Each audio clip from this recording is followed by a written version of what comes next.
Well, many families are counting down to spring break, and today our Health Beat anchor Anne-Marie Tiernan is in studio. She's got tips on traveling safely with your kids, what to pack, and the mistake that many parents make. Hi, Ann. Well, hey there, Scott. Yes, it's that time, and we're thinking about flip-flops and bathing suits, but Dr. David Costin of IU Health Physician says there should be some other things that we should really make sure that's on our checklist, and joins us now with some of the biggest mistakes that he sees coming into his office when people are traveling with their kids. Thanks for joining us today. Nice to see you again.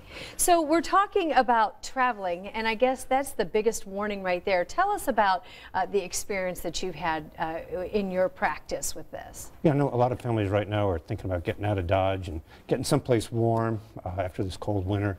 And Florida is the biggest destination, I think, for Hoosiers leaving at spring break. And in our office, we had a beloved front office employee 10 or 12 years ago who did actually the second most dangerous thing you can do while driving with your kids. The first is driving drunk, but the second one is driving drowsy.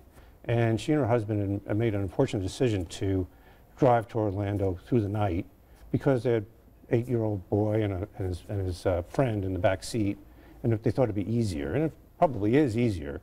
Unfortunately, she probably fell asleep right outside of Orlando, rolled the vehicle. She and her husband both perished. Child grew up as an orphan.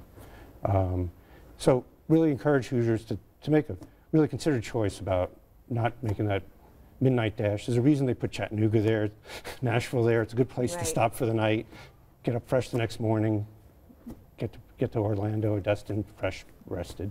Right. Well, I'm sorry for your loss, and hopefully that's a cautionary It's a tale. big lesson for us. Yeah. Right. So that when we're talking about packing and getting ready, what are some of the other things that we should be keeping top of mind? I think most of the places we go to, we have everything we need. I mean, there's stores we can buy the sunblock or the whatever. I know in our personal experience, the one thing we tragically forgot once, we didn't realize until we were in Cincinnati, was my daughter's beloved blanket. Oh, yes. Mental health is very important. Oh man, we had to drive back 2 more hours to get the blanket. Yeah. But what are some of the things that we should consider when we're packing, or that maybe we often forget? In the office we get calls because people have forgotten prescription medicines, and I think we've probably phoned in prescription medicines to every state in the union. And a lot of parents aren't aware that your doctor actually can do that, even though we're licensed here in Indiana. We can, as long as it's not a controlled substance, we can phone in prescriptions to other states. But people do forget the asthma medicine and the diabetes medicine and whatnot. Yeah, and also to take your health insurance card is another important part.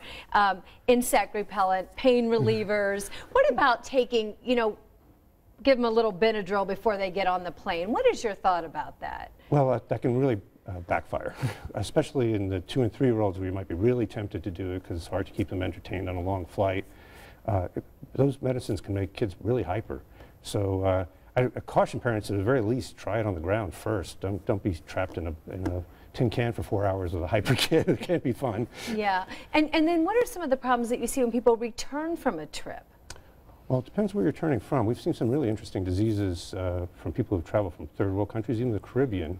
It's not that well known, but you can pick up a dog parasite. For the Caribbean, it's pretty common to have dogs on the beaches, defecating on the beaches. And if you're walking in that sand, you can pick up a parasite that ends up causing, the parasite gets lost. You're not a dog. It doesn't know where to go, and it starts crawling around your skin. It's really awful.